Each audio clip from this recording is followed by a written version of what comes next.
I'm Donald Trump, and I want to endorse Charleston Chew. It's the best chew. We got great people chewing this chew, and listen to me. They're gonna have great mouths. Their mouths are amazing mouths, beautiful mouths. Looking at these mouths, it's just and the Chinese. But you're like, Donald, you're not on the air. You're in your bathroom. Melania, please. Donald, you're lying face first on the carpet. Naked. You're being you're being lifted up exclusively by your erect penis. Donald. Melania, get the kids. Get the camera. Melania. Donald, you're dripping in milk.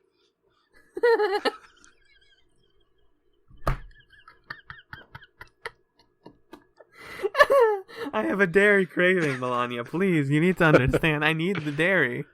Take this turkey baster.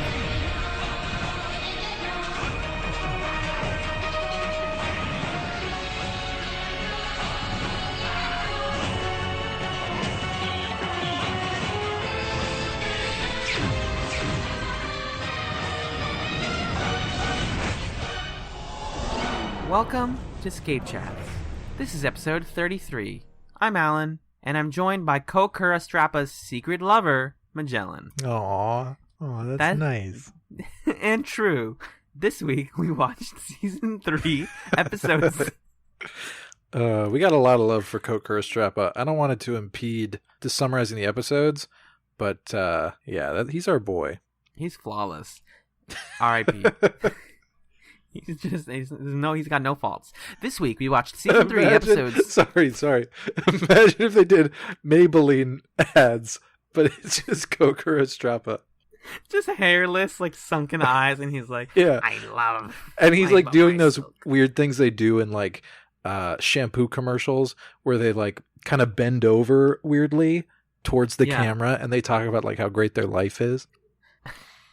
Ever since I joined the ship, I've had split ends, but ever since trying Pantene Pro V, those split ends have been a day in the past. I'm here to explore the past and figure out why science is fucked. I'm Kurra Strappa, and I'm the best. Anyway, didn't mean to interrupt. It's fine. This week we watched season 3, episodes 20, 21, and 22. Hey, this is Alan. Sorry, just wanted to drop in real quick and say that this episode of ScapeChatz does not feature us covering Dog with Two Bones, the season 3 finale. We originally planned to add that discussion with our guest host onto the end of this one, but this episode went very long because we had a lot of fun discussing Into the Lion's Den, and we didn't want to release a 2.5 hour episode because that would also include the Moyabag. So the way this is going to go is we're going to be discussing Into the Lion's Den this week, and then next week is going to be a 1-episode discussion of Dog with Two Bones. So if you want to make sure that episode goes long, make sure to send in lots of Moyabag questions. And then we're going to be doing the season 3 recap after that for episode 35. And by 36, we'll be on to season 4. So keep that in mind while listening to this in case we talk about the finale at all. And then stay tuned next week for when we actually talk about it with our guest host. Thank you. The first two were the 2-part episode known as Into the Lion's Den, subtitled Lambs to the Slaughter and Wolf in Sheep's Clothing. Part 1 was written by Richard Manning, directed by Ian Watson, and it aired April 12th, 2002 in the US, while Part 2 was written by Rockne S. O'Bannon, directed by Rowan Woods, and it aired April 19th, 2002 in the US. Whoa, indeed. These episodes did not feel like your daddy's Farscape. No, this is your nephew's Farscape. Yeah, this is your weird nephew who comes over and he's like, Dad, look at this show I found. It's Australian and there's puppets. And you're like, son, go to the basement. Play Super Mario World. Do something with your life. Dude, be productive. Get a job playing Super Mario World. Find the secret level. Yep, find Star World. Okay. It's not that hard. You can do it, son. Please. We're gonna be really weird this week. Yeah, just so everybody knows, we're doing a late evening recording. Oh, it's so late. We don't need to say how late, but it's late. Into the Lion's Den was. Into the Lion's Den was pretty good. But like I was saying, it really felt not like the typical Farscape episode because, whenever they're approaching the end of a season, they always like to do these really big epic, oh shit, we're gonna attack the base. But what I liked about it though, and we're gonna just talk about both parts together, I guess, is that it's not action packed in the way that most modern action movies is. Like a lot of times action movies are like, oh, we want to do the thing and we're gonna plan it and then make it happen. But this is Farscape, so their whole thing is they're gonna improv it. and they're gonna figure stuff out as they get there. Right. And a lot of it is them talking to John like, we got on the ship. Do you know what we need to do from here? And he's like, we're gonna learn together. Like if Farscape did Ocean's 11 style, like, here's the plan. You're going to go into the vault. You're whatever. It would just be 30 seconds of them standing around a blank piece of paper and being like, all right, that's our plan. And then they would start it immediately. Because that's kind of what Liars, Guns, and Money was. But then, again, that's an episode full of people, like, fucking up and almost dying. Like, yeah. And then two very... every season of Farscape does end with, like, we got to blow this place up. What was the season 1 version of that? I guess that was more of an escape because they were on the Gamma base. And John was in the Aurora chair. So it wasn't like we're destroying... No, they did destroy the base. They blew it the fuck up. Whoops. Yo, they're nonstop destroyers. Yeah, which, that's true. Again, comes back in this episode where there are people that come onto the ship, like the other peacekeepers, the not Scorpius's peacekeepers, with that cool girl with like the cool gray eyeliner. Yeah. And they're like, who... That's, yes, Henta. They're like, you are getting stopped by like 5 idiots on a prison ship who don't know what they're doing. Sorry. I was thinking of a different character. Yeah. Henta's Aaron's friend. I didn't want to correct you. I hate to correct, but you're wrong, and I'm fixing what you said. Grayza. You were talking about Grayza. Grayza. We can remember because her eyeliner's gray. Oh, hey, there you go. What did you think of Kurra Strappa, the episode? He's the Ponda Baba of Farscape. People Ponda don't Baba. Just look up Ponda Baba. He's a lot of Star Wars characters of Farscape. He's got a little Porkins in him. Rebo. Yep. Yeah, there are a lot of great guys in Kurra Strappa. Is Max Rebo the little Jabba friend? No. That's I know that guy's name, like Ictherius Rex. Oh, yeah. Salacious Crumb. Yes. Salacious Crumb. No. He's got that in him too. Yeah. No, Max Rebo is the guy who it's like the blue elephant boy that plays in the band guy. Yes. Yeah. Star Wars, the podcast. Yep, that's us. Wouldn't it be great if Star Wars had a show? If that was a show? Well, there is wait, what are you saying? Like a TV show? Like a live-action Star Wars TV show. Oh, I was like, dog, Star Wars Rebels is amazing. What are you saying? No, I mean like like some people got lightsabers in this. I'd watch it, honestly. I'd watch the shit out of that. What are you talking about? I don't know if they would get made, though, because they're too busy making movies. Yeah, stop making movies, guys. We don't like movies. Films. We hate movies. That's my... We're here to talk about Farscape. We only like 3 movies, okay? We like Bridget Jones's Diary, we like About a Boy, and we like March of the Penguins. Those are the only 3 movies we like. Star Wars is not one of them. Yes. Was March of the Penguins a David Attenborough movie? Yes, no? It was like Morgan Freeman. Well, he was the narrator. He didn't make it. It wasn't like Morgan Freeman was out in the ice shooting them and whispering into the camera. Christ almighty, let's talk about Farscape. Okay. Luke Jaquette did, I'm sorry. Here, let me get us started on the episode proper.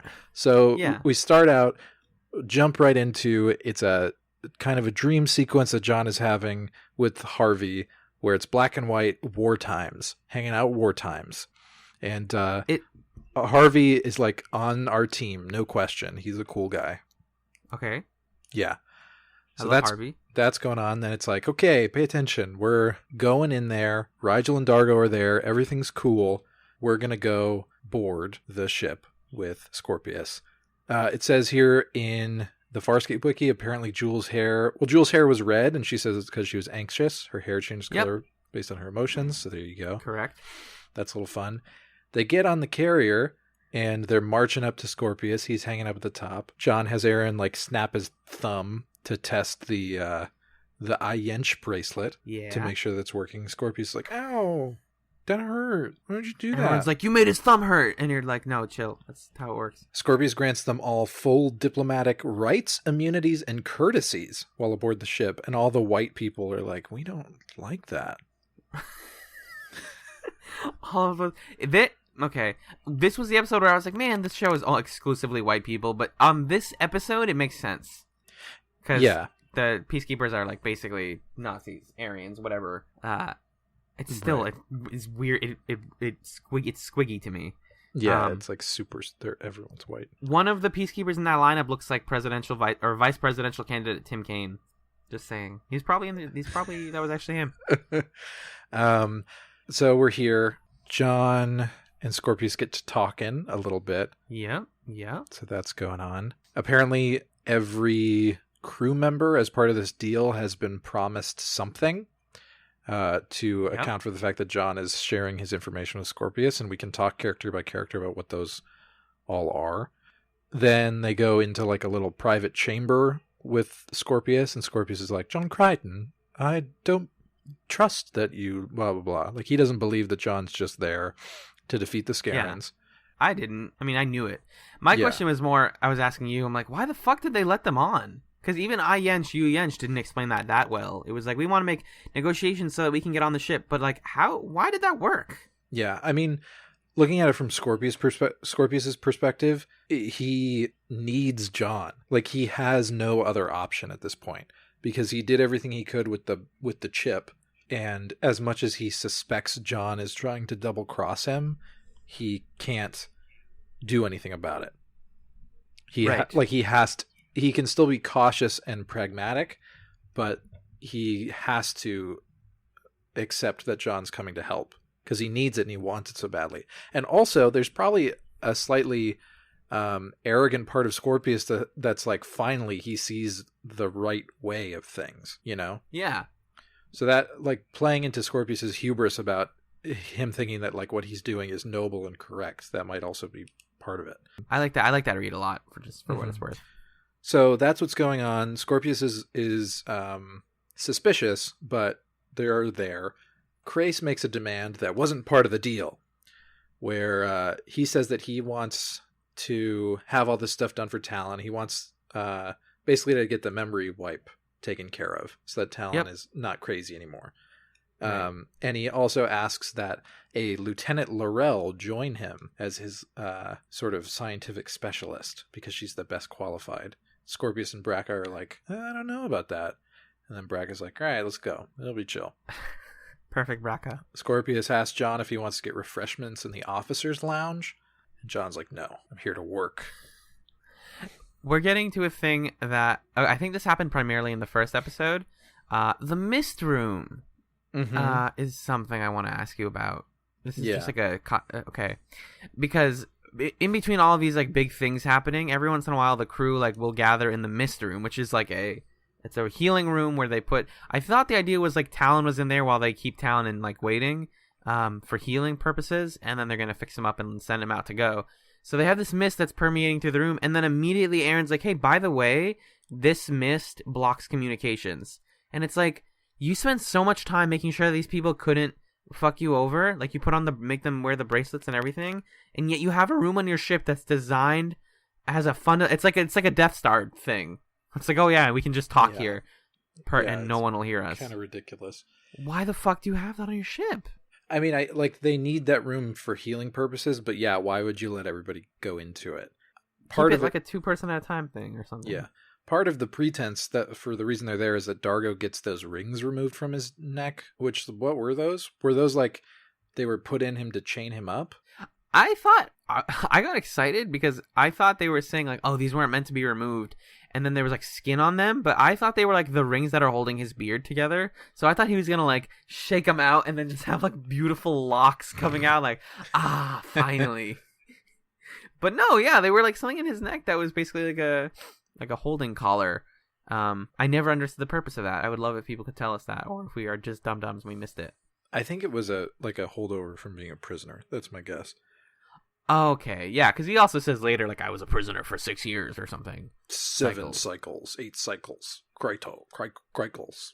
And then Rigel's like, it was a huge deal that I got out after 100-something cycles, so now that I'm back in prison, I feel like I'm never going to get out. Sad face. Yeah. There are a couple, I want to talk about the Yench bracelet a little bit. Sure. Because I feel like I didn't really even think to talk about it much last week, but as like rules boy, I really just want to think about it for a minute. I texted you about this, like, okay, you're wearing an Yench bracelet. Yeah. First of all, so both people get hurt, right? But at what point is a sensation pain, you know? Well, yeah. Because you could like on a certain level, just kind of know like what the other person is touching. Right, everything is a neural feeling that you're like, even or like what the air around them is like. You could feel that technically. Yeah. Like depending on how precise the bracelet is. And then like let's just say it. What was the question you asked me? Like, hey, if you masturbate, Yeah, with the eye inch bracelet, what does the other person feel? Yes, no.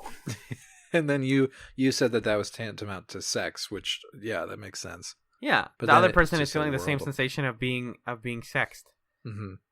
But then it's like, But yeah, whatever. It's just really, there's a lot going on there with these bracelets, and they do stuff with them. Like there's cool sequences where it's John's getting hurt or attacked, and Scorpius is feeling it, and he's like, John Crichton's being assaulted. We got to get there. Sorry, I wrote. There's a scene where Scorpius is sitting in a chair, and he's like in the jetpack scene.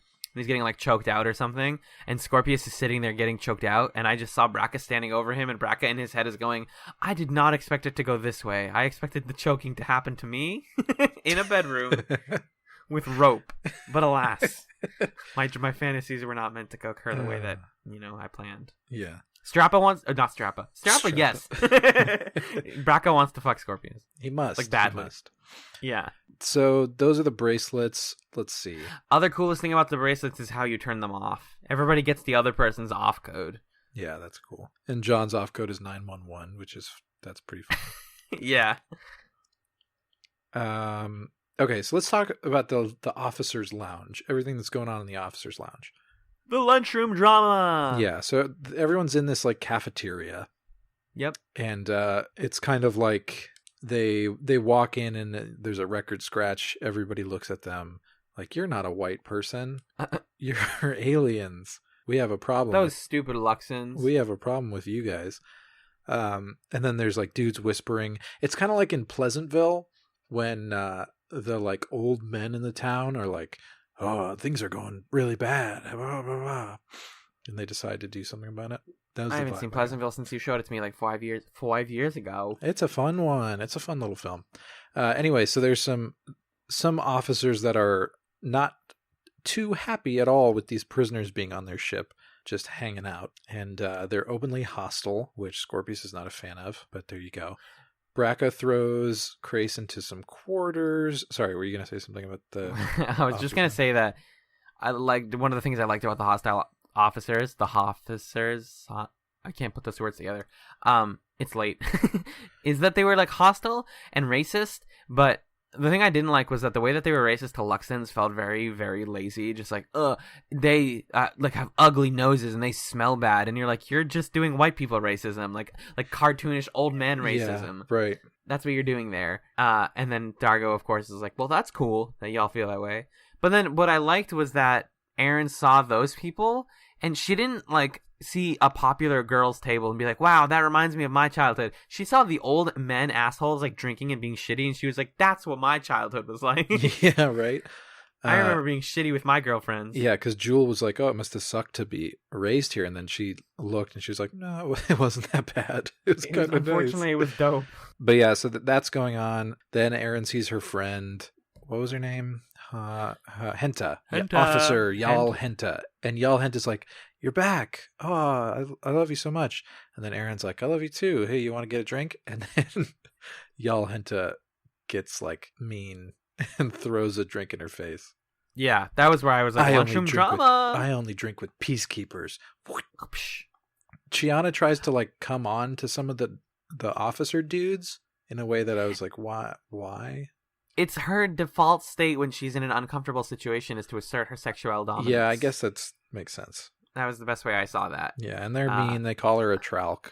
Yeah, that was the original thing I was going to call you behind the scenes. I was going to call you that not Hynerian. Nabari tralk. Yeah, but it's not as creative.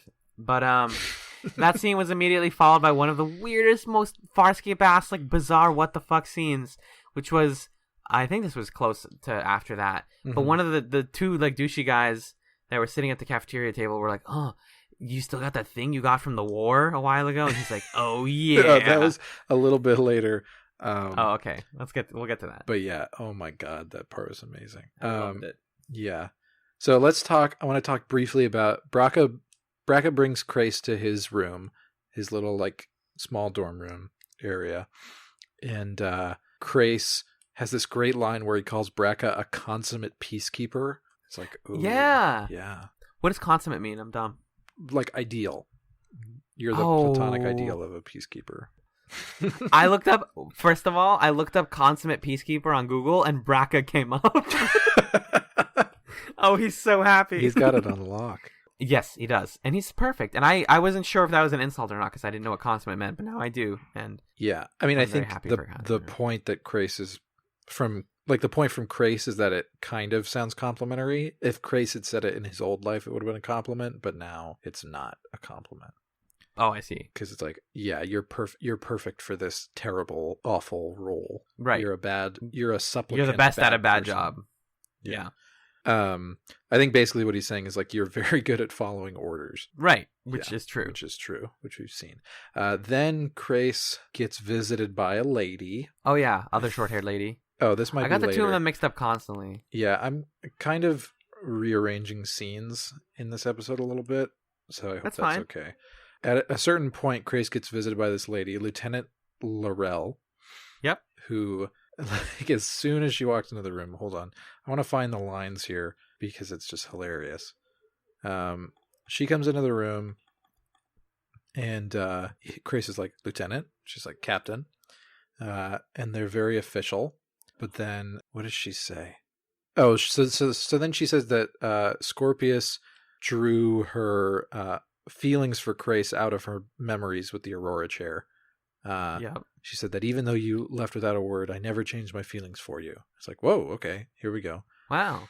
And the best, one of my favorite exchanges here, she says, for the last 2 cycles, I hated you. It was the only way I could get through it.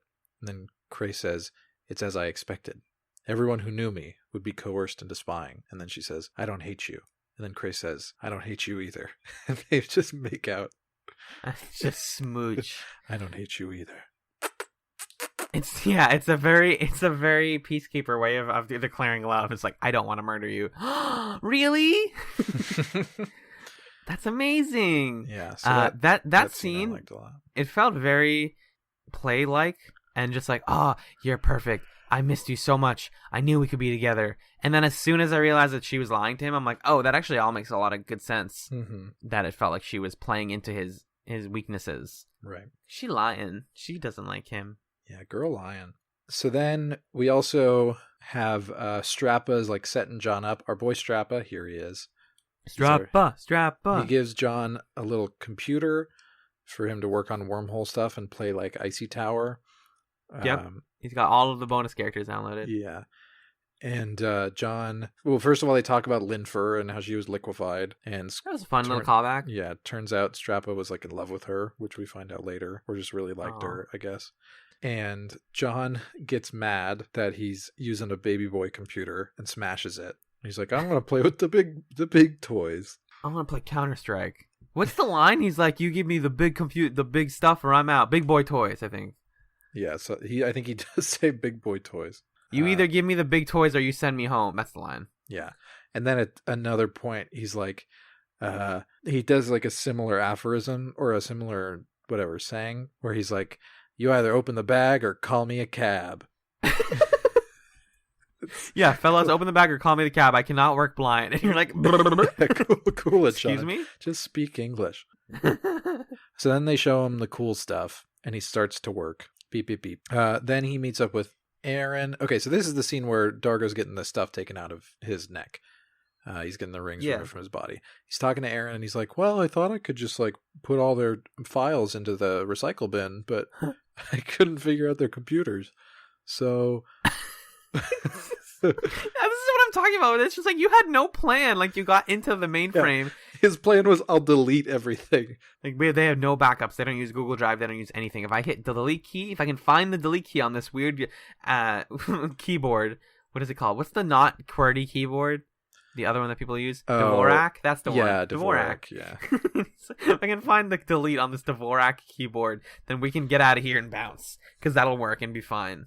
Yeah. It won't. So sorry, John. So here's John's plans A, B, and C. Plan A is delete everything, but he couldn't figure out how to do it. Plan B is like be bad at this so that they get steered in the wrong direction, which there's no end game there. And plan C is run away. Forget the whole thing and run like hell before they kill us. Yeah. She's like, are you serious about that one? He's like, no, tell the others not to get comfortable. Trust me, they won't. Yeah. You have 1.5 plans here, John. But then he also has the plan to blow the place up, which he doesn't bring up at this point. He brings it up later. Right. Oh yeah, it's a secret plan D. Yeah. So that's their talk. Then we get the scene where I think then we get the scene where the guys are talking about Luxons. I hate Luxons. Oh, do you still have that thing that you had in the war? And yeah. You can't just say that. I was thinking, I do improv, right? And that's the kind of line that if you said in a scene, do you still have that thing you got in the war? Then whoever's coaching your scene would be like, say what the thing is. You can't just say, do you still have the thing you got in the war? Like, that's nothing.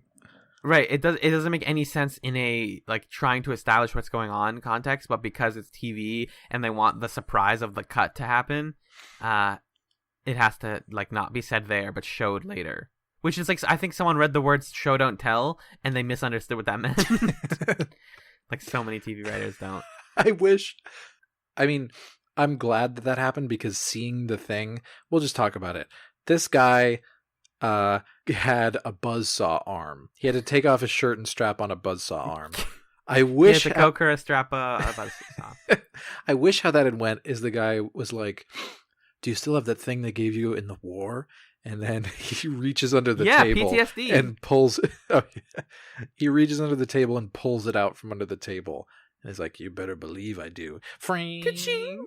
Yeah. Yo, that'd be so good. It was like when he entered the room to confront Dargo, the camera was positioned away where the body was blocking the buzzsaw. So I thought he was just wearing like a strong cybernetic arm and he was going to challenge Dargo to an arm wrestle. It's like that Sylvester Stallone movie. Yeah. Yeah. Well, I don't remember what that one's called, but yeah, that one. I'll find it. Don't worry. And the way Dargo reacted was like, oh, come on. He didn't react as if he was looking at a buzzsaw. He reacted as if he was looking at something dumb. Over the Top is the film we're thinking of. Over the Top. There you go. Thank you. The line actually also was, you know what might give him a good scare? Have you still got that thing they built for you for the Battle of Stellaro? Oh. And they're like... Yeah. So they... And then Dargo's just like, oh, shit, Peacekeeper. Yeah. So they start to fight, and Dargo easily overpowers this guy. Like 2 seconds. Yeah. Then there's a moment where the guy almost falls off a ledge. Dargo catches him, and then the guy goes to cut Dargo's arm. So Dargo has to let go and drop him to his death. And he falls on top. He only falls like... Yeah. He falls like 2 feet and then falls on his saw arm. Oh my god, it's horrific. It was like actually not that gory though. Like they didn't show a lot of blood. It was just kind of like he was shaking. Just the idea was like, oh my god, that's intense. To fall on your own arm. Yeah. Yeah. I thought there was going to be more implications to all of that because the aftermath is that someone else sees it, and I thought the idea was they were going to frame Dargo for a murder and then get an excuse to kill him. That was their plan. Excuse me. But then immediately Scorpius is like, no, they're guests. We can't. They could kill anyone here, but I'm going to still take everyone that kills them down. Like, you cannot do this. And they're like, oh, I'm sorry. Damn it. Mm-hmm. So you're really just establishing they have like the most immunity possible. I appreciated that because I was of the same mind as you, where I was like, oh no, they're going to do a thing where they blame Dargo for killing him, and that's going to take up this whole B plot. I don't care to watch that. And immediately they cut back, and Scorpius is just pissed. Which, He's like, shut up. Anybody who tries to get in trouble with them, if anyone touches our guest, there will be 2 executions: the offenders and yours. Dismissed. Yes. I love Scorpius. Scorpius is amazing. He's the best. He's the best villain. Scorpius orders Bracket to hand over the second part of Dargo's reward, or like whatever, the part of the deal, which is a file on Macton Tal, Dargo's brother-in-law and his wife's killer. Oh shit! I knew I had heard that name before. Mm-hmm. I didn't realize it until they were talking about it in Dog with 2 Bones. But that's what Dargo has now. So Dargo has this information that he can use to exact revenge on his wife's killer, and that's what's going to bring him to leave Moya. Basically, everybody's prize that they're getting is an excuse to leave the crew. Oh. Because, yeah, everybody still has... This is something we talk about all the time. Farscape is a show about both going home and being where you are, right? And these things are constantly in conflict. They are in direct conflict in Dog with Two Bones, as the bones. Those are the titular bones. Those are the titular bones of Dog with Two Bones. So, yeah, in this episode, everybody's given a concrete way that they can sort of re-access their old lives or just have some purpose. And Dargo's somebody who hasn't had a purpose for a while since Jothi kind of up and pre-tamed his way out of there. Yeah. So now Dargo he can exact revenge. Rigel has information, intelligence reports on information on Hyneria. Apparently the government's in disarray, which means that he can assemble an army and retake power. That's cool. The line was something like, the guy is in like negative approval and he's going to get abdicated. I could basically come in, stand there, and I would become king again. Yeah. And that'd be sweet. And you're like, oh, shit, damn, Rigel, do it. I don't know if Chiana got anything out of the deal. Not that I saw. Well, I know that when they asked her, like, hey, what are you going to do in the second episode? She was like, I'm going to go find Nabari rebels. Yeah. But I don't think they gave her information about the Nabari rebels. Yeah. I don't think so either. Okay.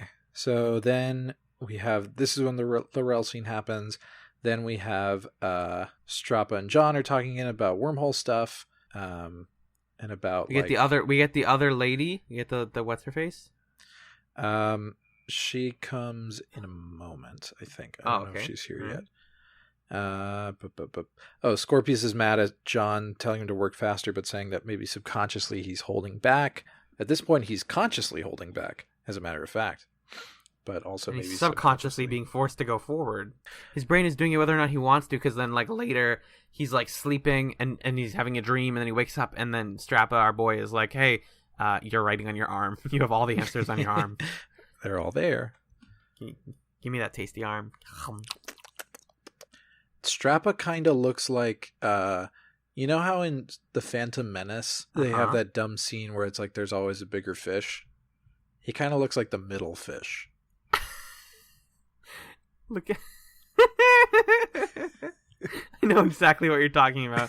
I can't describe it to people, but yes, if you've seen Star Wars: The Phantom Menace, and then there's that stupid scene where they're all on the boat going to Jar Jar Land. Or leaving Jar Jar Land? I don't know. They're leaving it. Gungania, and there's a bunch of big fish. Yeah, that's pretty apt. I'll take it. Thank you. There was something else from Phantom Menace that he kept making me think, or that this episode made me think of, that I, for the love of me, will not remember now. But yeah, big fish. Not to be confused with Big Fish. Yeah, which also features Ian McGregor. Hey, do you think that was a reference? Neither do I. Anyways. Then we're reintroduced to the point that Scorpius has that the Scarens are bad and he only wants to kill the Scarens with the wormholes. Yes. And then he says, John, maybe you want to see stuff from my past. Shows it to John. This is the stuff that we saw in Scorpius, the episode. Whatever that was called, I don't remember. A Day in the Life of My Boy. Now, I just like that Scorpius, whenever he wants someone to get along with him, he's like, check out my diary. You want to look at my diary? He hands it to them. They're like, please look through it. Don't read that. Don't read that page. Don't read that page. Don't read that one. That one's weird. That's high school. This one's good. This one's good. Read this page. Yeah, this one's this is great. This is ooh. And he's like really proud of. He's like looking over their shoulder, nodding along. Like he's like reading it out loud, but like not out loud, like lip reading it. Yeah. And then I went to the bathroom, and then Stacy asked me out on. No, this is good. Good, John, you're good. Oh jeez. Yeah. So this time though, John seems a little more convinced that this is a threat worth considering than his neural clone did. Indeed. Which leads me to believe that it does maybe make sense that the neural clone probably was persuaded somewhat by Scorpius, but since it was a neural clone, it was like, should probably just say no to him no matter what. Yeah, that's my default programming. Yeah, it was it for it to make that decision. Also, as we talked about in that episode, the neural clone was of a Crichton that had less history than our actual Crichton does, and has seen less death and has seen less of Scorpius's shit. So That also explains that. Yeah, that's a good point. So then John has this conversation with Aaron that's pretty fascinating, where they talk about... Okay, first of all, he asks Harvey if the Scarens are bad.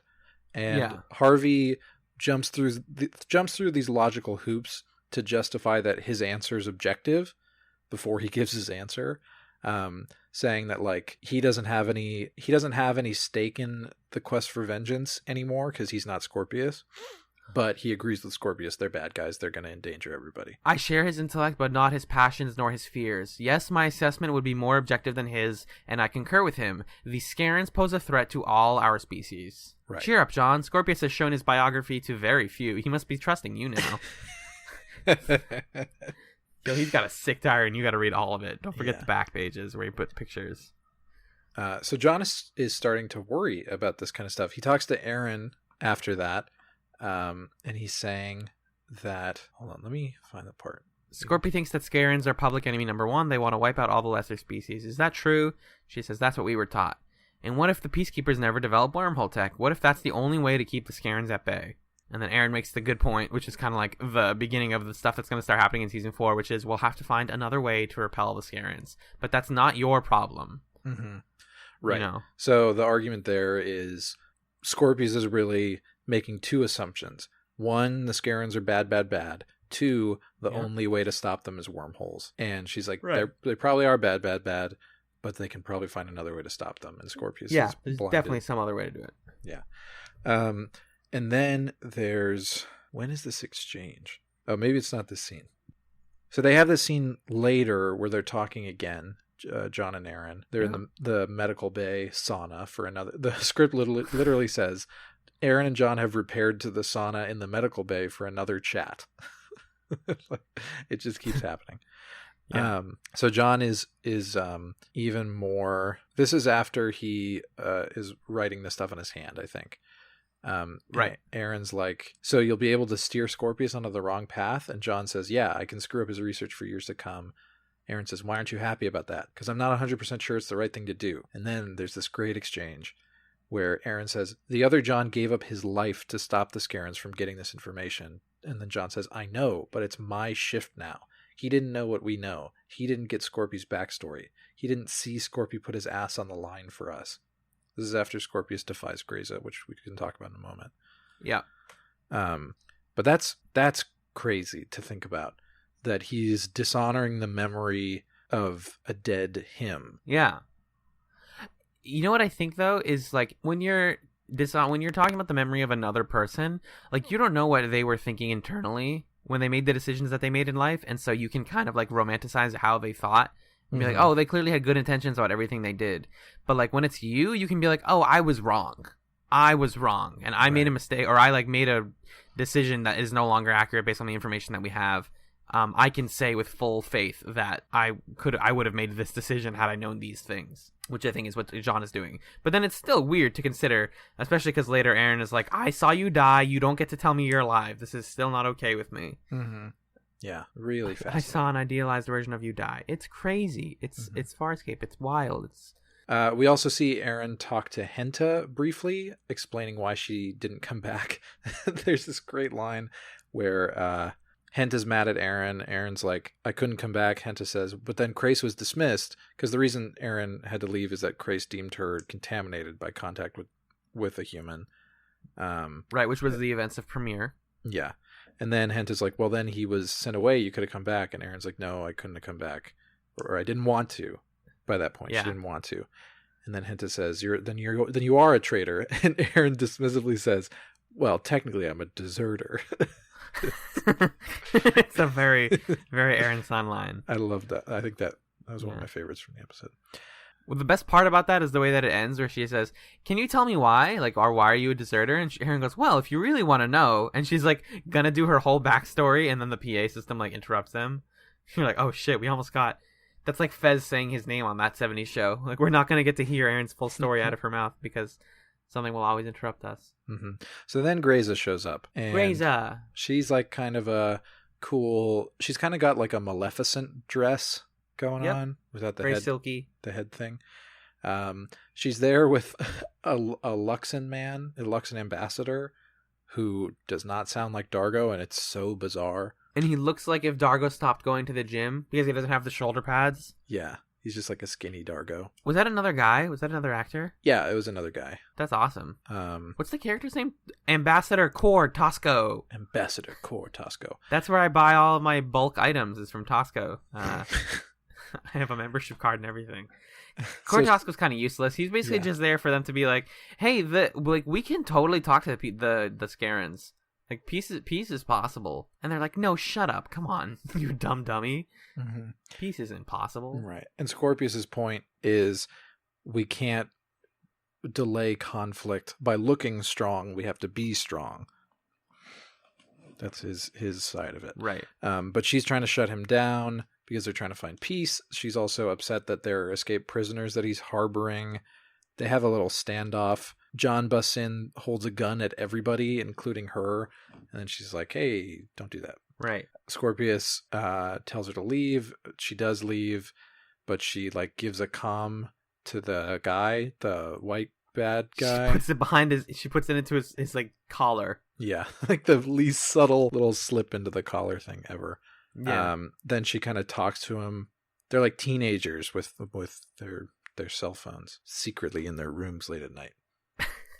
Talking about boys. Yeah. No, they're just like, hey, we're gonna take Scorpius the fuck out. He doesn't deserve to rule this place. Mm-hmm. That's what they're talking about. Then there's I really like this idea. I just want to talk about Grazer real briefly. She says, yeah, I intend to remove Scorpius from command. I'm sure most of us here would fully approve of that. I love this idea that even Scorpius in the grand army of the Peacekeepers was seen as the guy who they gave some money to go play with your nuclear wormhole technology toys. And go have fun, but we're not going to really support you. And then he gets his own ship and it's still run by people who don't respect him. Mm-hmm. He will never get the respect he deserves. Right. And it's crazy to me. Mm-hmm. But it makes sense. It's just kind of tragic. I mean, that's science, man. That's like getting government funding for science. Right. You're not going to get the respect you deserve until it produces something. Mm-hmm. And even then, maybe not. It kind of feels reminiscent of space technology in the Cold War a little bit. Yeah. Where it's there's going to be a fight coming up. We got to be the coolest and look the best. And then it's and everyone else is don't worry about space, you weirdo. Yeah. Stop worrying about space. It's stupid. Then the sort of end of this episode is... It's the jetpack in the prison, the jetpack. They're fighting in the generator room. This is where they have the discussion about the other John giving his life, and then the dudes come in. The Peacekeeper dudes come in with crowbars and pipes to beat them up. It's like that scene. Maybe this is not a great comparison, but they felt reminiscent to in the Shawshank Redemption, the prisoners that harass and just ruin Andy Dufresne's life. Yeah. They're kind of a similar, cinematically it felt similar to that a little bit. Right, where it cuts to all of them and they're just kind of beating the pipes against their hands here we go. Just terrible.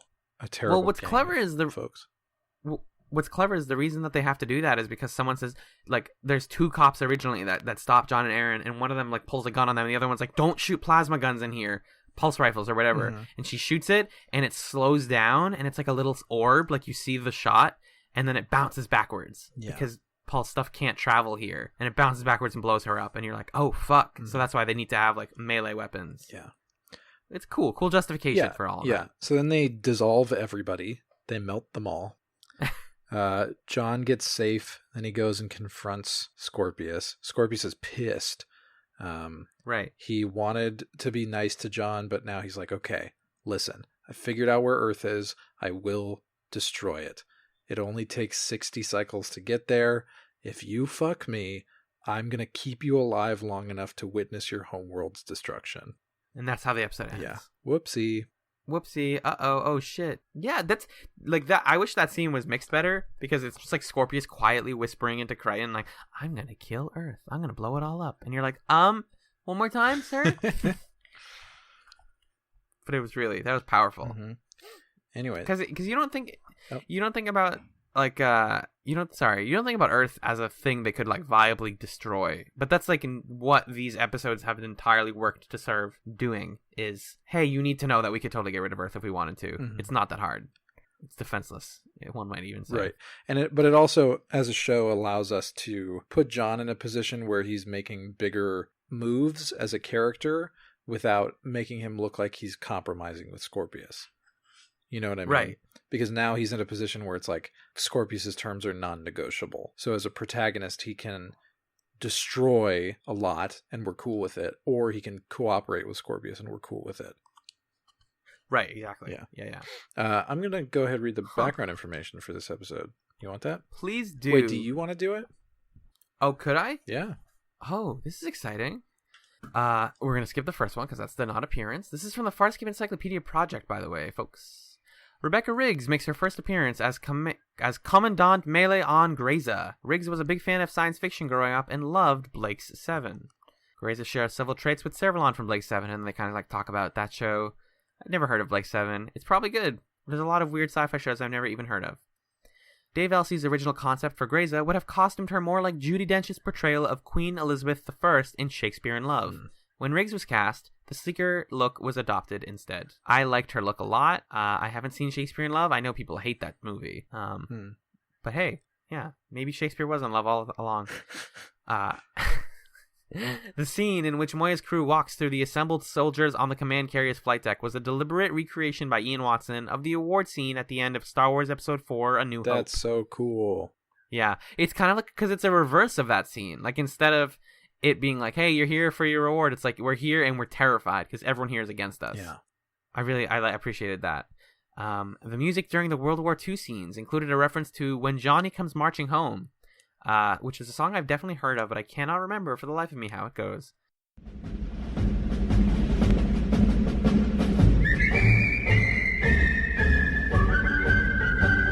When Johnny comes marching home again, hurrah, hurrah, we'll give him a hearty welcome then, hurrah, hurrah. Oh, the men will cheer, the boys will shout, the ladies they will all turn out and we'll all feel gay when Johnny comes marching home. Do you remember anything about When Johnny Comes Marching Home? I don't remember how it goes either.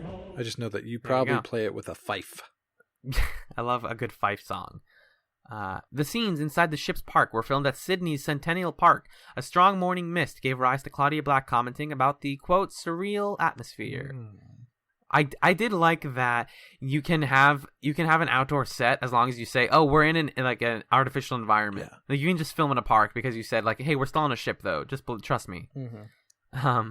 And then some references to other episodes. The scenes from Scorpius' backstory were the ones from Incubator, and Henta's demotion is a direct result of Aaron Sun's contamination in Premiere. So there you go. Premiere's a good episode. From the Farscape Season 3 Illustrated Companion, which I can't seem to find that page turn on, this talk about homages to Star Wars. The large hangar set debuted in Incubator and was part of Kemper's plans for the year. We spent a lot of money on that set because we knew we'd need it for Into the Lion's Den. We couldn't build 30 rooms just for those 2 episodes, and I asked Tim Ferrier to ensure that every time he built a new set for Talon, it could work as a Talon set, but at the end of the year, he could do a lighting change or a paint job, and it could become the command carrier. So Talon is the command carrier in some way. Mm-hmm. Commandant Greyza is going to come back at some point, they're kind of talking about here, and they really like that actor. And Anthony Simcoe knew her. Anthony Simcoe knows every side character on this show, is what we're finding out. Ian Watson recalls Ricky Manning excitedly coming down to the set of Incubator to forewarn him of the fight sequences. He ran up and told me, we know that Dargo's going to have a fist fight with a man with a circular saw in each hand, and we know that Crichton's going to fly around with a jetpack. I remember thinking, great, I can work with that. So... Again, seat of your pants, Farscape, that's the show. Was this first episode the one where they had that terrible visual effect of the dude falling into the orb? Oh, wait, which orb? Which part? I think it was in the generator room. There's just... Oh, yeah, where the guy's like in the jetpack fight ends and then he gets knocked down and goes, whoa! He's like very clearly just lying down on a green screen, flailing his arms. Yes. And just going, this hurts. Yeah. That's the episode. Hey everyone, if you don't mind, I'm going to slide right in here and start up with the Moyabag for episode 33 of ScapeChatz. As you can tell, this episode was a little weird for us to record because we originally planned for it to be part of a 3-episode discussion where we ended it with Dog with 2 Bones, but it went very, very long because we had a lot of fun discussing Into the Lion's Den, and thusly this Moyabag is going to be real, real tight, and next week you're going to hear a very long, fun discussion of Dog with 2 Bones, the Season 3 finale. So... if you haven't listened before, the Moyabag. I love starting these with if you haven't listened before, because we're on episode 33 at this point. Like, every time it makes me laugh. The Moyabag is where we read your feedback and comment on it. Starting off with Twitter, we only got one new tweet this week because regular memo sender Omens was out this week on vacation, so we didn't get a memo from her. But we did get a message from Angela Scrangela. My name is Angela, hey hello! Who just says, I hate the whiny blue idiot monkeys so much. Why so difficult? Ugh, die. Die a lot. I love that you can read Farscape comments out of context and it sounds like the weirdest shit in the world. Speaking of out-of-context comments, we had a very active Reddit thread this week over on reddit.com/r/Farscape, where there was a cute conversation back and forth between users Nigmus and TRK2, where Nigmus started by saying, why so difficult? And then TRK2 thought that they were talking about like why our episode went up late, because 32 went up late if you didn't know.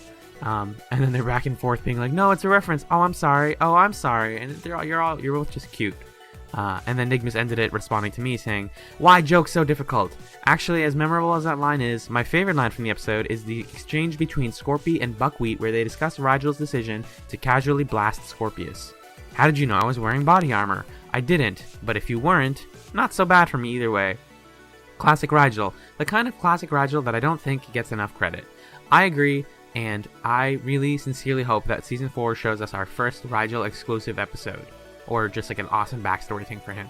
Next up is a comment from Domain 101, who says, the iEnch episode is a nice Rigel episode where we get to see him demonstrating his tactical mindset. We've seen a few other instances where his negotiating, like Look at the Princess, and misdirection, like the Flax, provide the crew certain advantages. Here we see him manipulating the system to get all of them out of a strange hostage situation. And while I think this is a relatively minor episode in the Season 3 arc, I think it did a good job in setting up the prerequisites in an entertaining way. And yeah, I don't think I'm gonna remember iEnch for the rest of my life other than it being the Tarantino-y episode and for the bracelets, but it's a pretty, I didn't hate it, and I hope we get more weird stuff like it, Blue Blaze Spear says, what makes Fractures tricky is that there's a bunch of stuff that the show has prepared us for at this point, and they only sort of handle some of it tangentially through the B-plot. The gap between Fractures and iEnch was long, but not uncommon.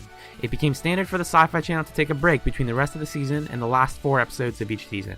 They messed around a bit with that formula in the 4th season because they wanted to split it up in a way to create the illusion that they were honoring their contract for a 5th season by breaking up the 4th into 2 mini-seasons and heavily implying in their advertising that the second half was a 5th season. That comment's really interesting to me and kind of frustrating at the same time because I know that Season 4, similar to Season 1, had like one of the weirdest release schedules, but not in terms of airing out of order, but just like in terms of them slotting in some really weird long breaks and then trying to lie to the viewers and say like, hey, look, it's the rest of Farscape Season 5, but not really. They go on to say, I actually remember iEnch pretty fondly, but that's probably because I had been Farscape starved for so long that anything would have cured my fix. I really enjoy the Rigel Scorpius stuff, but much like Fractures, I can see how someone might watch it and think, great, now get on with it.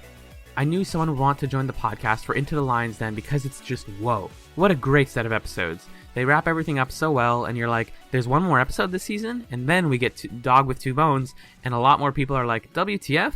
But I enjoy it for what it is. Domain 101 responding about the mid-season gap, and Leo Chris ending it all by saying, one of my favorite moments of the show is that one scene of Jewel calling out Craze for Talon's behavior.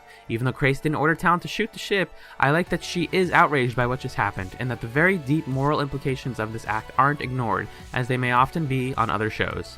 Looking at you, John Locke from Lost, which got me excited because Lost is one of my favorite television shows. It's the one that I often tell people just like is my favorite TV show, even though I admit it has huge problems, especially in its later half. So I would do a Lost podcast. I think I dream of someday doing a Lost podcast where I watch it with Magellan and he doesn't like read anything about it because he's never seen the show, but we have so many ideas for our next podcast, like don't even get us started. But that's all the feedback we got this week, folks. You can send in Reddit comments over there. You can send in tweets to @ScapeChatz. We have scapechatz@gmail.com where we didn't get any new Moyabag emails this week, but we got plenty of guests working out when they're going to be on. We have officially scheduled out the rest of this program for y'all and potentially what we're going to be doing next. We don't have we haven't set what we're going to watch next necessarily, but we have shrunk down the list of shows to a manageable number. So with that in mind, I will say that if you are interested in guesting on an episode of ScapeChatz, we have guests for the following episodes. There is, of course, our guest that's going to be coming on next week for our discussion of Dog with Two Bones. We had several people ask if they could be on the episode for Season 4, Episode 7, John Quixote. But we've heard that episode is really fun, and we really, really want to cover it as just the two of us so we can kind of riff on it and have fun. And not that we wouldn't have fun with a guest. Of course, we have more fun. But, like, I don't know. It's the kind of thing that we want to just, like, savor as fresh as possible and not have too many cooks in the kitchen, if you know what I mean. And we also have a guest host lined up for Season 4, Episode 11, Unrealized Reality, which I hear is wild. And all the way towards the end of the show, Season 4, Episode 18, Prayer, we also have a guest host. So, other than those episodes, if you would like to guest host on an episode of ScapeChatz, send us a preferably MP3 file of your voice on your best microphone and tell us why you want to be on ScapeChatz, which episode you want to cover, and, you know, how you want us to set that up. And we can let you know when we're going to record it. I think that's everything. And I hope you have a lovely day, and thank you for listening to ScapeChatz. And let's talk about the second half of Into the Lions then.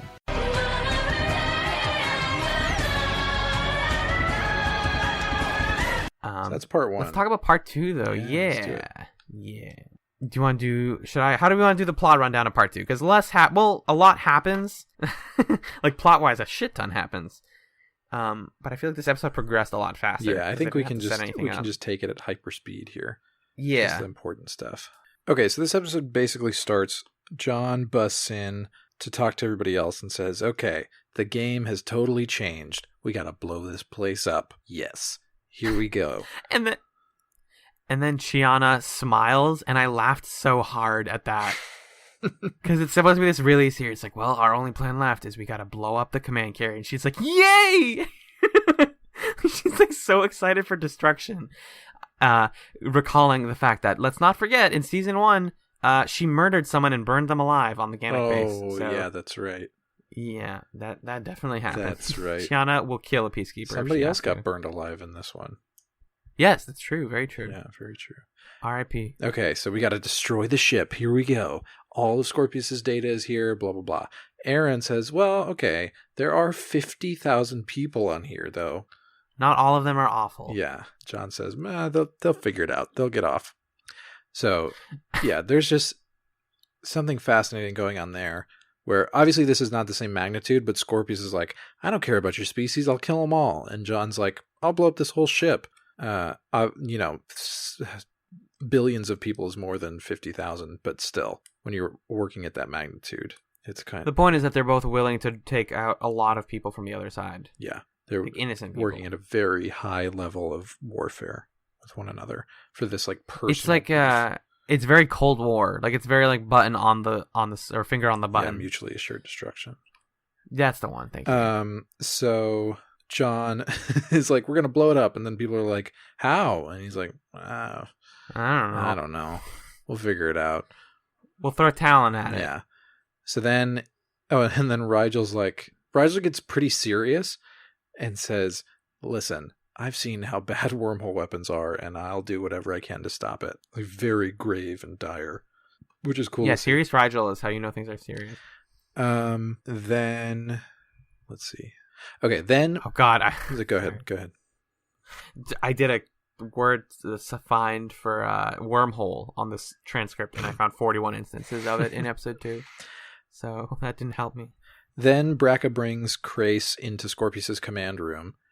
Yes, this is the turn of the episode. Yeah, and Crace says he has a demand. Scorpius at first is like, ugh, get him out of here. Demands? Fuck right off. Then Crace keeps talking, and he says that he wants to be on a project, like a Talon project, like he was before. Yeah. But also, hey, by the way, let me just tell you, everyone's conspiring to blow up this carrier. And also, if you're going to put me on the Talon program, you give me that girl also. Oh, Lieutenant Laurel. Yeah. And Scorpius is like, I agree to your terms. And then he agrees to his terms. Yes. Everybody gets taken prisoner. Whoopsie. Uh-huh. Sorry. Whoops, we were just prisoners before. Aw, now we're prisoners again. Strappa's hanging out with John, says, the equations are flowing out of you. Meanwhile, I love you. I love you so much. Meanwhile, John's writing these like runic symbols all over himself. It's like Yeah, I elf like to or think that's just something. Yeah, like it's like a mathematical English, Mm-hmm. or because he's like, oh look, like you just put a bunch of equations on there, even though it's just a bunch of symbols. Like we don't know which one of those is like a plus or a minus, Yeah. or if they're all words. Like that stuff is really interesting how they visualize it. Scorpio says that the plot's failed. John gets pissed. He gets really mad. Everyone's locked up in their cell, and this is the part where they're complaining about how long they were locked up. Where I was just like, hey, I was locked up for 130 cycles. Boom. Right. John goes to talk to Aaron in the generator room, and Crace is there too. He gets mad, but then Crace is like, listen, calm down. I don't have a lot to live for. I'm working for my own self-interest, but wormholes are bad. I know they're bad. I'm not stupid, so here's what I'm going to do. I'm going to get inside Talon, and we're going to starburst from the inside of the ship. Wow. Da-da-da-da. It's crazy. What a crazy fucking plan that is. Do you think that he knew that would kill Talon? Yeah, he must have known. Because because what we're getting at is that they go like, oh, that plan's crazy, but then they try it, right? Yeah. Or they do it. They do it. Yeah. And it succeeds in that Crace takes it and has that really cool scene where he's like gonna get onto the ship, and then the like dumb Russian accent guy, the one Russian peacekeeper is like, I have new orders from Scorpius. He told me to not let you get on the ship. And you're like, oh, that's cool. And if you've been paying attention to the background of scenes before that, you notice that Aaron's son has been walking around with rope. And you're like, what is she doing with rope? And it turns out all she needed rope for was to swing in Tarzan style and knock out some dudes. And then she lets Crace get on Talon, where he pilots it into the side of the ship or something, and then like has it. How does it work again? Oh, it starbursts in the ship, which causes a slow explosion. So it's like, I guess the idea was that it's slow enough. Like they said it'll take a whole arn for it to finish. It'll take half an arn. Yeah. It's enough time to get some people off. We're not going to get everyone off. We're going to lose innocent people, but we're doing our best, which is really, that's Team Moya in a nutshell. People are going to die, but we did our best. Yeah. This whole sequence when Crace is powering up Talon is really cool because Scorpius is just mad. Crace gets on the comms and he says to Scorpius that... Hey, your boss is an asshole. Yeah, he says to Scorpius that he's saying his final goodbyes. And Scorpius is like, where are you? I don't want to deal with this shit right now. Somebody go get this guy. And then Bragg is like, he's inside Talon. Oh, that's weird. It's powering up. And then Scorpius is like, okay, he's not going to leave. And then Bragg is like, it's building the maximum power. That's weird. I don't think he's planning to leave at all. The blasé attitude that they had at first was kind of detract. Like you could imagine that Crace was in there just wanting to be like, I'm about to kill you. Can you just be a little more interested in what's going on? And the fact that everybody that's like, because it's the two of them talking back and forth on the comms, and like everybody else that's on the ship is just stopping to listen. They're like, this is fun. We don't have work to do. Let's just listen to this escape try to happen. Oh, it's working? Bummer. Yeah. Like there's totally like a mundanity to this escape attempt. That's weird. So then here's Crace's final speech. Yes. With righteous fury, it says. Oh no, the first part says, with conviction. You're the most repellent of creatures, Scorpius. You weren't born into peacekeepers. You weren't conscripted against your will. You chose to be one. Yeah, burn. Then he says, with righteous fury. The last time I left this ship, my ship, I did so under a veil of secrecy. You forced that situation. You took away my command. You stole my life from me. Well, this time, Scorpius, I'm not leaving quietly. And then he says, Talon, starburst.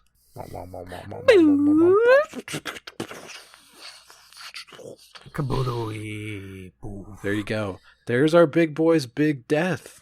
We predicted it so long ago, like beginning, like in season 2 recap. I think I was like, I bet you Scorpius is gonna die a flaming, fiery, heroic death, and I was right. Yeah, there you go.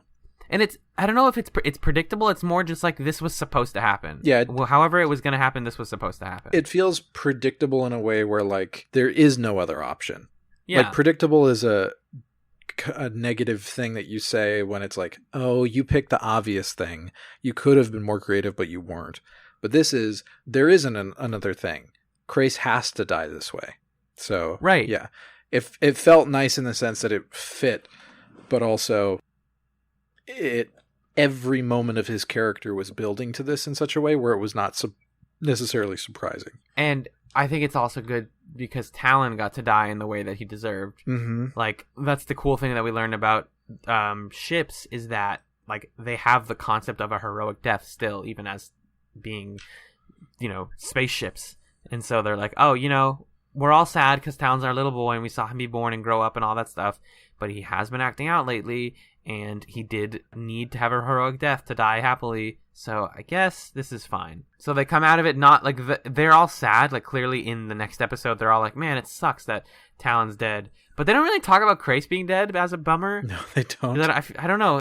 They're just like, well, that guy was kind of an asshole to us for a while and then was a dubious asshole with like a heart of gold. So thanks, I guess. And it's a great scene when everyone's like running off the ship. That's the stuff where I'm like, this show is fucking epic. Yeah. And they don't do epic very often, but when they do like large scale stuff, it's really awe-inspiring and kind of like mind-blowing. Yeah. Because that's also like intercut with some of the best scenes that the show has fucking seen. Strappa's final scene, which is the moment where I was like, oh my god, the show is about Strappa. There's one thing I want to talk about before we blow up the command carrier, a scene that we skipped over, which is when John and Scorpius get into the module to test out the wormhole. Oh yeah, so that's a great scene too. They make it work, and John is about to climb into the module. Scorpius says, "Which pilot is ready for deployment?" John says, "Whoa, no, nobody flies it but me. One of your bozos screws up and bye-bye birdie." And then Scorpius is like, "You could die, John." And John says, "Yes, I could die. If I don't kick this project in the ass before Commandant Cleavage gets back," thanks, John, "she's going to execute me anyway, right?" And so Scorpius, he's saying that you're worried that if I melt, you're going to melt too because of the eye-inch bracelet, which, like, I guess that would happen. Or Scorpius would just feel like he's melting. It's hard to say. Who knows? I guess Scorpius doesn't even know. Then John invites Scorpius to climb into the module with him to experience it. Then they do, and Scorpius... That scene's beautiful, man. Yeah, they're just hanging out. They both love wormholes so much because it means everything to both of them. It's the key to both of their dreams. They're in this module, and Scorpius says... Yeah. The exchange that they have actually when they're in the ship together and like looking at the wormhole is really touching and like says a lot about the show. Do you have it, John? So the exchange, what's happening is they're both in the module, and John is moving around trying to deal with the instabilities in the wormhole, and Scorpius is in the back seat kind of scared. He's like a little kid. He's like, what's going on? What's happening here? This is weird. And John says, "Flying through wormholes ain't like dusting crops, farm boy. It takes a little finesse. Okay, Kokura, we are stabilizing." It's funny that he calls him Kokura and not Strappa. Strappa. Then Scorpius has this beautiful line where he says, "I've never felt this connected, John." John, I'm in then they just start touching. They start smooching. It's weird. Yeah.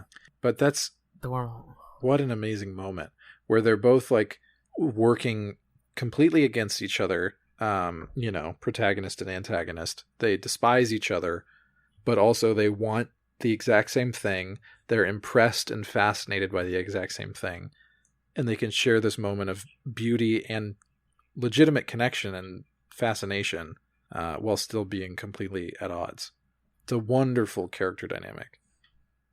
It says a lot about what this show's ideals are because we've spent so much time painting at them as different people. Like John is someone to like and Scorpius is someone to feel bad for.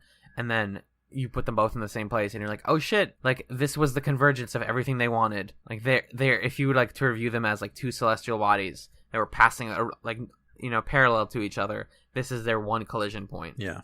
Is wormholes and the concept of wormholes and why is that romanticized to them and why is that beautiful to them? Because there's no other two people on the show that love and need wormhole technology like the two of those kids do. Mm-hmm. And that's why that scene is powerful. The other scene that's powerful and has to do with somebody who likes wormholes is Kurra Strappa's death. My beautiful, perfect little son. What a perfect little son. So here's what happens. Everything is falling to pieces. The entire Yeah. base is just crumbling.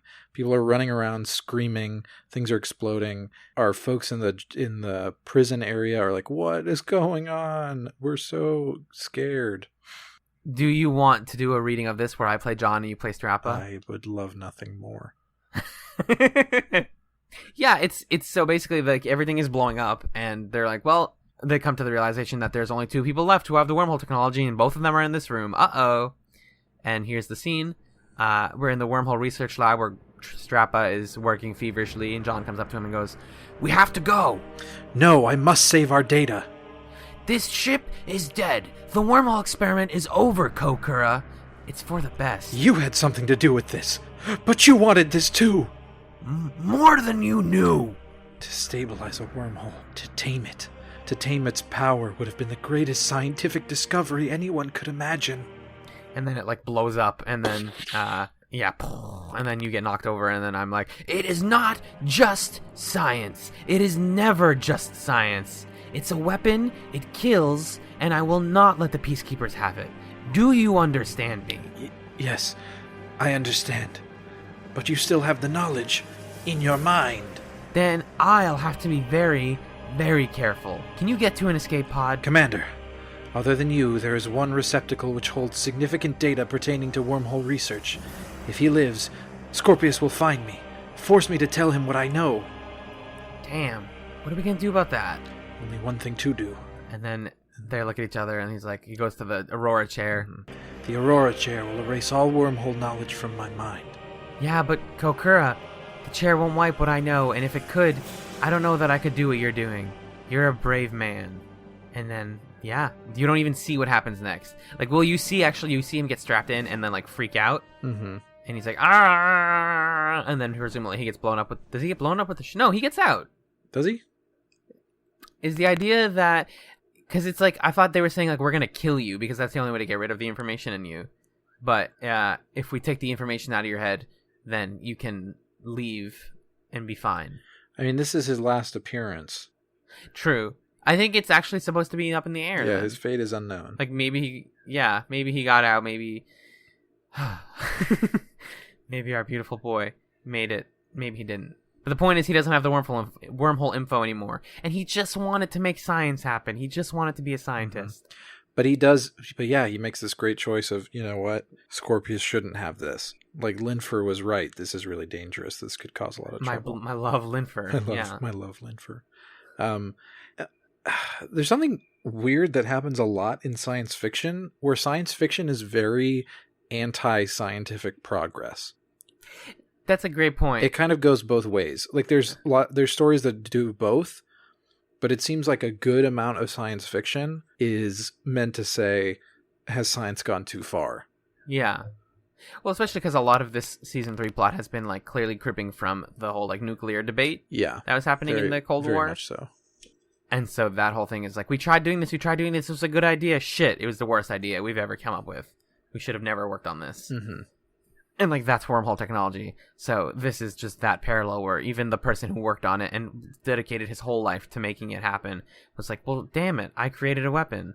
Most of the kids in computer science programs in 2016, they get hired to military contractors. Or a lot of them do, because they need you to help work on military shit. Because science can't always be used for like making the world a better place.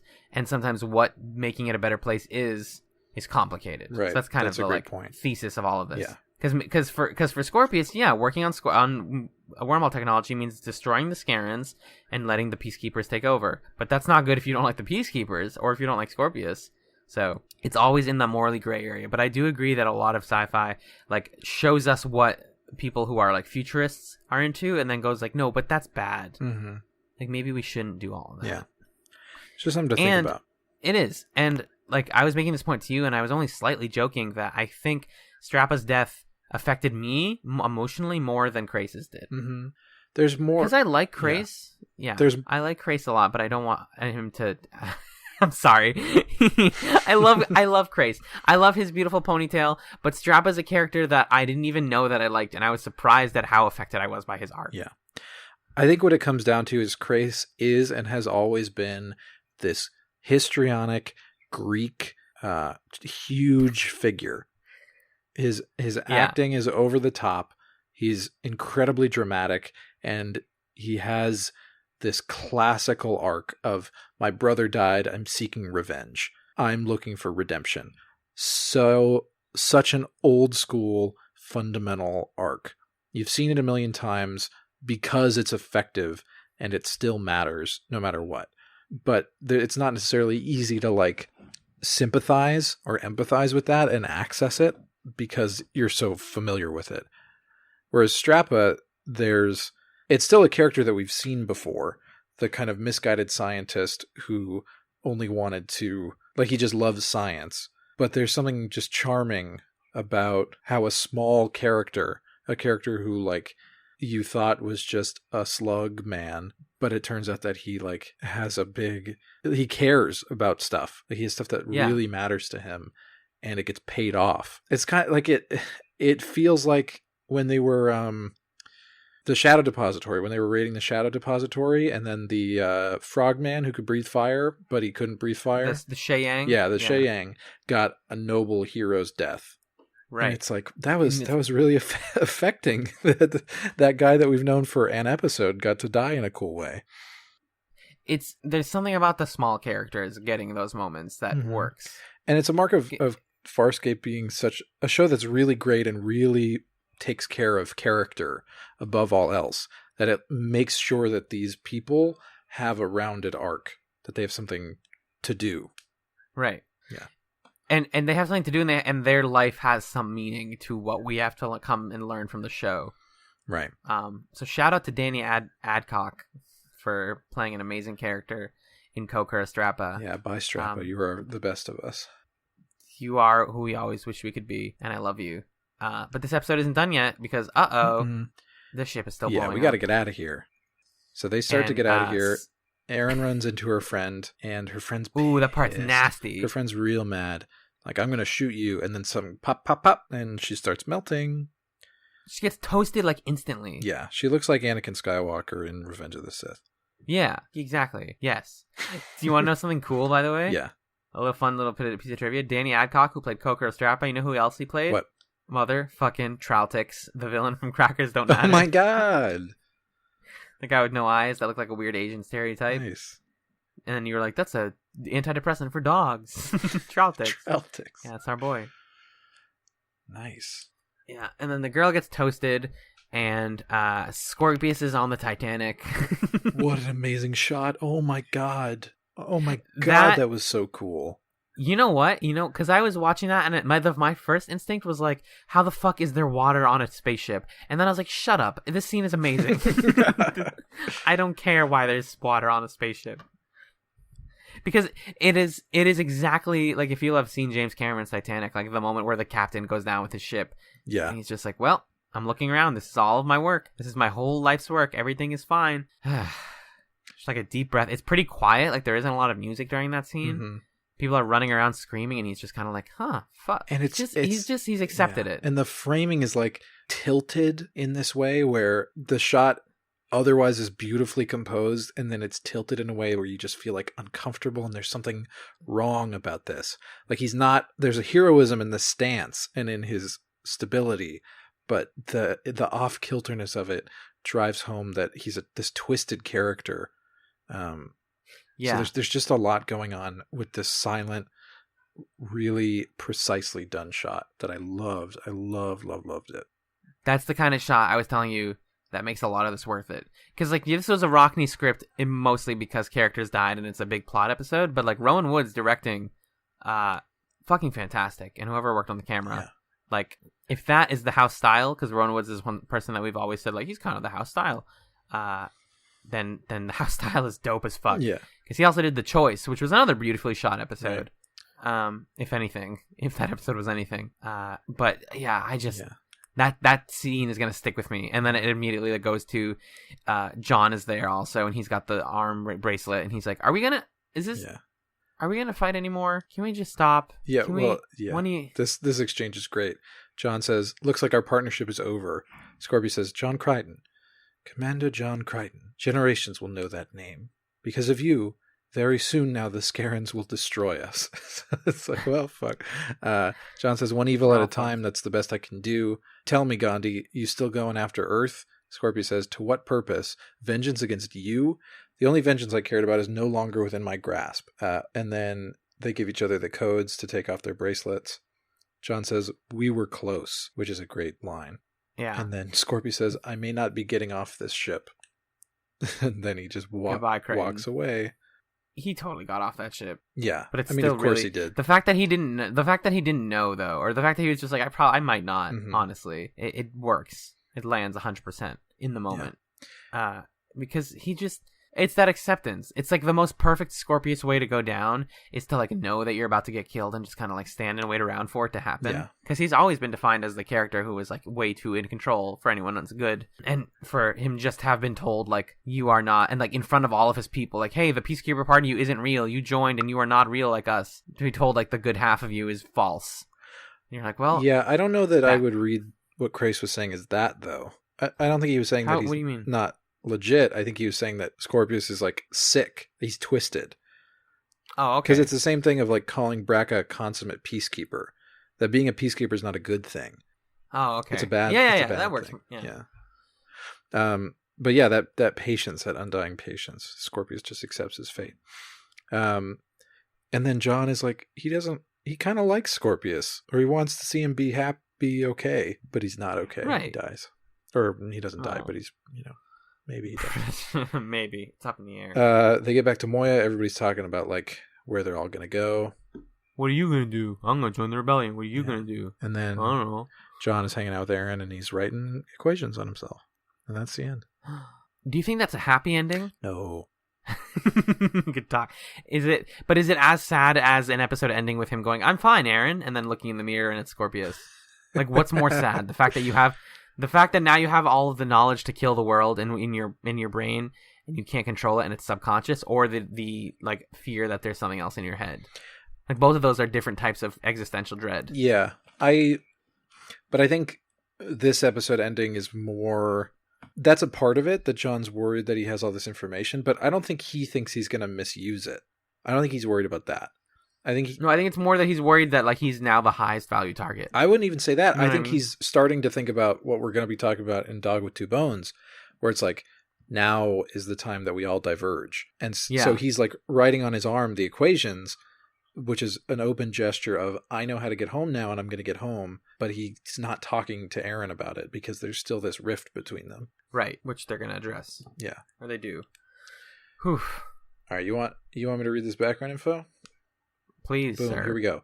The scene where Scorpius walks up the stairs as the lake flows down the steps had to be done in one take. Many of the production personnel came to watch. Ooh. Yeah, very cool. Yeah. I have expected that camera that was like the low side angle to like fall over into the water and be covered in water. Oh, shit. Fuck. Drop the camera. Wayne Pigram revealed that just before the water cascaded down the steps, he realized that the tread at the bottom of his boots was thinner than he would have preferred. That sounds like the last thing you read before he dies. He realized it was thin. Oh, no. Yeah, that's like, if this was like a Douglas Adams story, that would be the thing that he thinks in his final moments. Ooh. That's a really good point. Ricky Manning jokingly suggested that the subtitle for the episode be, quote, Abandoned Sheep. All right, Ricky Manning, your jokes are amazing. By amazing, I mean they're okay. Also, please come on an episode of ScapeChatz. I know that you're on Twitter. I would love for you to be on our show and talk about it. This is perhaps my favorite piece of background information ever. Crichton's line, "Yo Harrison, get your shoes on," is an inside joke by Rockney S. O'Bannon, referring to an old neighbor of his who was never able to lend a hand as he never had his shoes on. You fucking made it if you get to reference some obscure shit from your life and get it to go to air. So funny. That's incredible. That's inspiring. It's so, oh my God. Because you just, Yo, Harrison, get your shoes on. you can do anything in Crichton's voice because viewers will just think, oh, I didn't get that reference. Of course you didn't get that reference. There are two people in the world who will get that reference. One of them is Harrison, and the other is Rockney S. O'Bannon, who wrote the script. Yeah. You said this before. Many of the sets built for Talon were redressed for this episode, giving the carrier a grand scale that would have been unaffordable otherwise. Exactly. Yeah. That's what I was saying earlier when I was like, this episode can't afford to have this many like big things. Yeah. Dave Elsey had designed the burn makeup for Henta's death. The original version was even more graphic. Yuck. And he had suggested that as she burned, she started moving toward Aaron and the camera.